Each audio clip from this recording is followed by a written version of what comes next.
1 Samuel, le chapitre 13, les enfants de David ont encore frappé. Ah, connaît pas, à demander. Nous tous on sait ici que David avait beaucoup de femmes. Il avait beaucoup d'enfants aussi. Donc ça veut dire que tous les enfants de David avaient le même père qui était David, mais les enfants avaient des mères différentes. Voici alors Absalom, qui était fils de David, qui avait sa sœur directe qui s'appelait Tamar. Ça veut dire que les deux avaient la même maman. Ils avaient un demi-frère qui s'appelait Amnon. Amnon, lui, il était enfant d'une autre femme. Mais tous les trois avaient le même papa qui était David. Tamar était très belle. Et puis elle était vierge. Elle était très belle. Non, côté beauté là, moi-même, je valide. Et puis je confirme. Mais le problème dans cette affaire, c'est que le vieux père Amnon, lui, il était bizarre. C'est-à-dire, il était amoureux de sa demi-sœur Tamar. Bon, c'est-à-dire, toutes les femmes qui sont dans le royaume, toutes les femmes qui étaient sur la terre, lui, c'est sa sœur que lui voulait. C'est-à-dire que lui, il était fan de sa sœur. Quand on dit amoureux, c'est pas amour fraternel. Non, le gars, il veut faire Kouma Lebey avec sa sœur. Si tu connais pas la définition de Kouma Lebey, faut pas chercher loin. C'est ce que Elkanah et puis Anne ont fait pour que Samuel vienne au monde. Tu vois un peu, non? Tu vois ou pas? C'est-à-dire, c'est un autre niveau, c'est un autre level. Vieux père, hein? Bon, toi tu es prince. C'est quelle femme toi tu as t'élevé pour dire que tu veux? Et puis tu n'as pas gagné. Vieux père Amnon, tu bois koutoukoua ou bien tu fumes poudre. On comprend pas. Il était tellement fan de sa sœur, mais il gardait ça dans son cœur. C'était devenu un gourmet. C'était devenu un chagrin. Parce que la Bible dit que toutes les tentatives qu'il a fait pour pouvoir choper sa sœur n'ont pas marché. Toutes ces tentatives ne marchaient pas. Il essayait mais ça prenait pas. Il voulait manger ça mais c'était immangeable. Il voulait toucher mais c'était intouchable. Il voulait vendre mais c'était invençable. Toi-même, faut voir. Donc le gars est là, il est dans le palais, là, il maigrit seulement. Il maigrit. Le gars, il est bizarre. Il est tellement amoureux de sa sœur qu'il peut pas manger. Il peut pas dormir. Il peut pas... C'est-à-dire, il maigrit seulement. Donc dans ça, il avait un ami qui s'appelait Jonadab. Jonadab est venu le voir. Jonadab dit, mais toi là, tu es bizarre, hein? Il dit comment? Toi, prince, fils de roi, fils du grand roi David. Et puis tu maigris. C'est-à-dire, chaque jour que Dieu fait, comment il vient ici là? Toi, tu maigris. Toujours, tu perds du poids. Et puis tu es devenu vilain. Tu es laid. Je ne suis jamais venu ici. Et puis ici, venu, tu es content. Tu es joyeux, tu es heureux.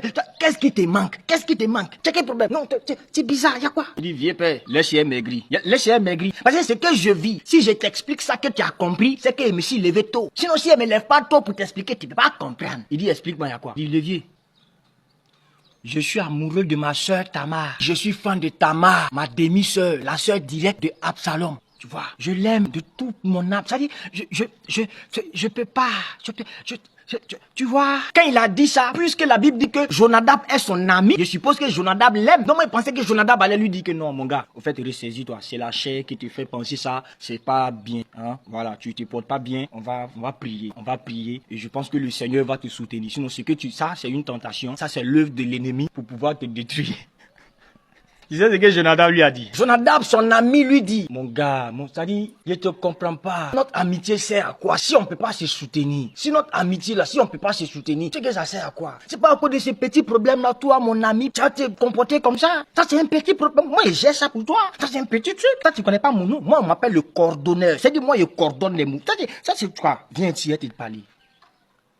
Petit, c'est ta soeur. Ton papa vous aime, vous tous ici, non, vois. Va te coucher dans ta chambre. Fais semblant d'être malade. Pas les malades que paracétamol peut guérir là. Fais semblant d'être malade même. Quand ton papa va venir te voir, il va te dire tu veux quoi. Faut dire tu veux que ta soeur Tamar vienne préparer pour toi dans ta maison. Et puis c'est tout. Si elle arrive là-bas là, petit, c'est pas 80. Un. Tu connais, non? C'est tout. Maintenant, il y a Amnon maintenant, monsieur l'essentiel.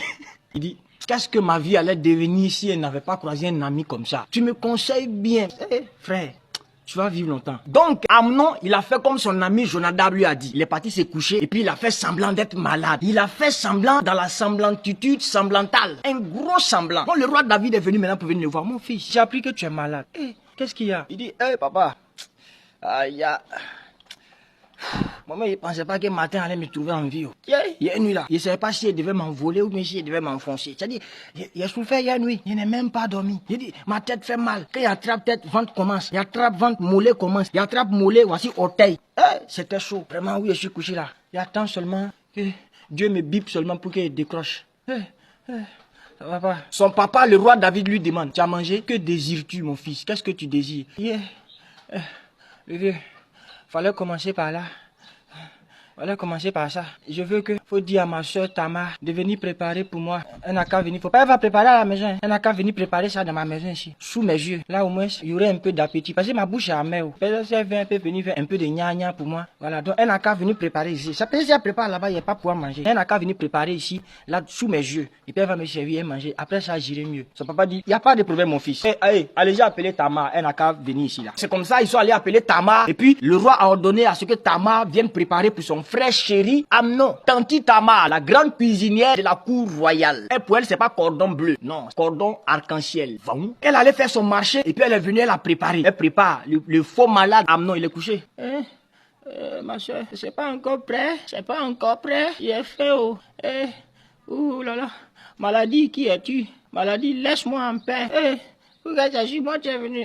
Elle aussi, ça va aller mon frère, ça va aller. C'est presque prêt. Tiens bon. Elle a fini de préparer. Elle a servi une nourriture pour venir déposer devant son frère. Il dit, mange pas. Elle dit, aïe, tu dis tu es malade, que papa n'a qu'à me dire de venir préparer pour toi. Il a préparé, il te sert la nourriture. Il dit, lui, il mange pas. On dit, aïe, pourquoi? Il dit, non, tous ceux qui sont dans la cour là, ils n'ont qu'à les faire sortir, ils n'ont qu'à chasser tout le monde. Chacun n'a qu'à rentrer chez lui avant que lui, il va manger. Comme c'est un malade, c'est lui, il est à l'honneur. Ils sont allés faire sortir tout le monde, ils ont chassé les gens. Il dit à Tamar, prends la nourriture là, va déposer ça dans ma chambre. Et puis elle a mangé. Elle a pris la nourriture, elle est montée dans la chambre de Amnon. Dès qu'elle est rentrée dans la chambre nette, Amnon a fermé porte et puis l'a attrapé en même temps. Pas. Il dit, ma soeur, au fait, je suis pas malade. Je veux que toi et moi, aujourd'hui, on va dormir quoi. On fait kouma lébé, ben. Elle dit, Safroulaye, mon frère, faut pas faire les choses comme ça, hein? Toi, tu es mon frère. Faut pas me déshonorer. Faut pas gâter ma vie. Faut pas détruire ma vie. Tu sais que les choses comme ça, là, ça se fait pas en Israël. Nous, on est un peu bénis de Dieu. On est un peu choisi de Dieu. En plus de ça, on est prince. Faut pas faire ça. Si tu me veux, va voir le roi. Dis-lui que, tu me veux. Il va pas s'opposer à ce que je sois à toi. Mais faut pas faire ça en cachette comme ça pour me déshonorer, pour gâcher ma virginité. Qu'est-ce que les gens vont dire de moi? Comment je vais marcher dans ce pays? Même toi, faut pas gâter ton nom. Faut pas gâter ta vie. Mais la Bible dit, il ne l'écouta point. Il dit, toi, tu racontes quand même. Toi, tu penses,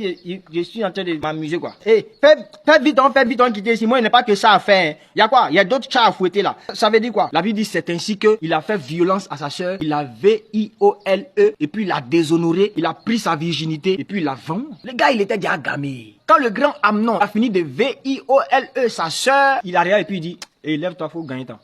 Lève-toi, quitte ici, va chez toi.